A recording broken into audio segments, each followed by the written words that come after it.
trending nga itong kakaibang itlog nga na ito mga kapudi, lalong-lalo na sa China. Talagang sobrang nga rin ako nagulat kasi tignan nyo, ayan no, itong itlog na to talagang favorite na favorite daw to ng mga Chinese. Tas nagulat ako kasi ganito pala siya ginagawa.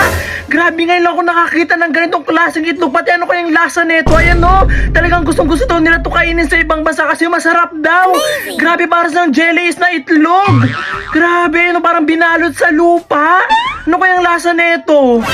Wow! Grabe, ang galing naman nun mga kapudi. Meron palang ganong klaseng itlog. Sobrang trending na trending yun sa ibang bansa, lalong-lalo na sa China kasi yun din favorite na favorite kainin ng mga Chinese.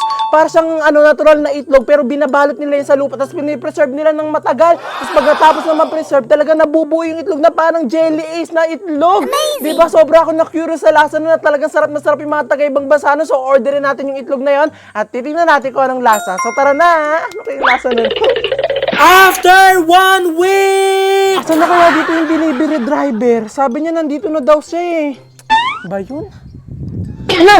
Oh my God! Nandito na pala si Kuya sa baba. Hindi ko lang napansin. Yan na po ba yung order ko na itlog? Nakakaiba? O sige po, akin na. Ay, wag! Wag niyo pong ihagi. Sumakit po kayo dito. Bilis, itlog yan eh. Mababasag yan, kuya. Ayun! Oh my God, nandito na siya, nakakita siya sa bahay namin. Ito na ba yung order ko? Ayan, ito na nga. Sige kuya, baba ka na. Baka pagalitan pa ako ng mama ko. Ayan, so ito na yung in-order natin. So buksan na natin to.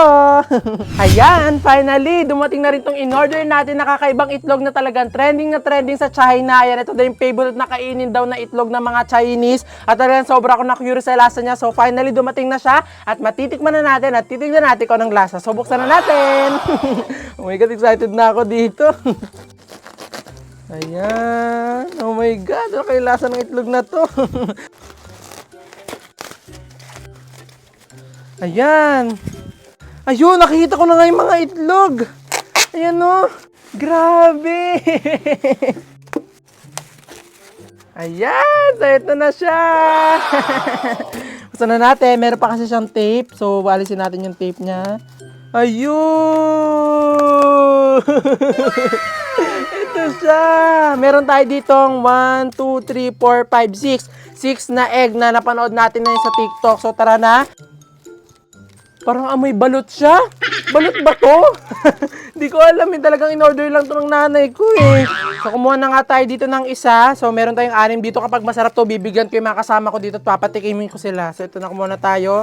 Tingnan natin kung anong lasa nito at bakit nagustuhan ng mga taga-ibang bansa. Amazing! Ayan. Galing ng tray nyo, styrofoam. Ayan, so ito yung itlog. Oh my God! Ito siya. Maliit lang siya. Para siyang 6 pesos sa palengke natin. Pero yung presyo niya para siyang 6 pesos. Ah! Ba't ganun yung amoy? Parang amoy bulok. Ano ba yan? Nakakakaba naman kainin ito. Ba't amoy bulok? Hala. Pero siguro kaya ganito yung ano niya, yung amoy niya. Dahil nga nakita nga natin sa video, talaga pinipreserve nga nila sa lupa ng sobrang tagal. So siguro nabulok na tong itlog na to. Pero titignan natin kung anong lasa niya. Kasi ito yung tsura niya. Ayan. Para siya medyo may pagka-black-black. Ganun yung tsura niya. Tapos, maliit lang siya. May mga polka dots siya. Parang mga nunal. Buksan na natin siya. Ayan. So kumuha na tayo ng plato. Sana masarap to, yung amoy niya. Kasi di ba merong iba na mabaho naman yung amoy niya. Katulad ng mushroom na iniihaw, ganun. Pero masarap siya, mabaho siya, pero masarap. Ayan. So ito, natikman na natin to kung ganun din yung lasa niya, kung masarap siya kahit mabaho. Ayan, hala! Nakakain ba to? Ba't ganito yung tsura? Parang itim sa loob. Oh my God! Ayan o. Itim siya sa loob. Ayan, so ito na. Siguro kapag namatagal lang na-preserve, ganito na yung itsura niya, parang siyang color black. Ayan o. Oo nga, para siyang gelatin. Itlog ba talaga to? O gelatin lang na nilagay sa itlog? Pero para siyang jelly ace. Ayan. So ito na nga, nabalatan na nga natin siya. So amoy natin siya kung katulad din yung amoy niya yung naamoy natin kanina. May pagka-medyo ha? Ganun ang amoy. Pero titikman natin to. Baka naman masarap to, talagang hindi lang maganda yung amoy. So i-cut natin siya sa gitna para makita natin kung meron din ba siyang yolk. Ayan, so cut natin siya. Yung parang itlog na nilaga. Ayan, cut natin siya ng ganito. Ayan. Hala! Oh my God, ba't ganito? Bakit ganyan? Pati yung yolk ng itim. Ayan o. Nangitim yung yolk. Nakakatakot tuloy kainin. Baka naman bulok yung napadala sa akin. Hindi ito yung napanood natin sa TikTok. Ito ba yun? Wait nga lang, magbabalat pa tayo ng isa. Baka bulok lang ito nakuha natin. Hala, parehas lang sila. Ayun o, pare-parehas lang sila ng kulay. Tingin pa nga tayo. Kung parehas lang din to. Baka yung dalawang yun ay bulok. Oh my God, ganun din. Oh, ganun din yung kulay. Baka ganito talaga yung kulay nila or nabulok. Kasi napanood ko medyo maputi-puti pa talaga sa kanila, talagang literal na jelly. Ito ba't ganito? Ba't ganito na yung kulay niya? Baka naman ganito naman talaga siya. Comment nyo nga kung anong tawag dito kasi yung nakalagay dito sa kanyang balot. Ay, nakalagay dito sa balot niya, ganito. Ayan, oo nga, ganito nga itsura niya. Ay, nakalagay sa balot. Ayan o. Ganyan kaso hindi ko alam kung anong tawag dito kasi puro Chinese language. Kaya comment nyo kung anong tawag sa itlog na to. Ayan, so nalaman ko nga na ganito talaga yung kulay niya at natural lang siya. Ayan, so tikman na natin, tignan natin kung anong lasa.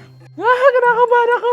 Try, 1, 2, 3.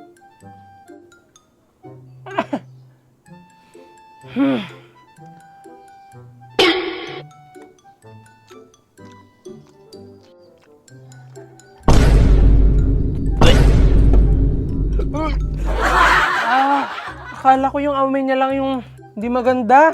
Yung lasa niya rin, parang mabahong ewan. Pero kakainin pa rin natin to.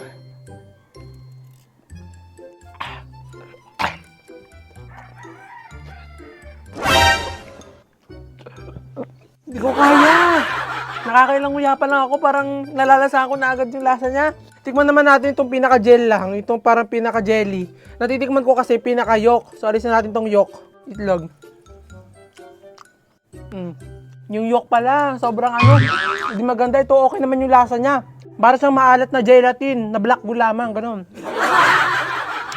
Talagang yung yolk lang hindi maganda. Hindi ko gusto. Ba't may ganito palang klaseng itlog? Ayoko talaga. Pamimigay ko na lang to sa may gusto dito sa amin. Baka alam nila kung anong tawag dito sa itlog na to. Pero ako ayoko talaga. Oh my God, di ko siya gusto. Pero kung gusto nyo ito i-try, lalagay ko sa comment section kung saan ko to binili.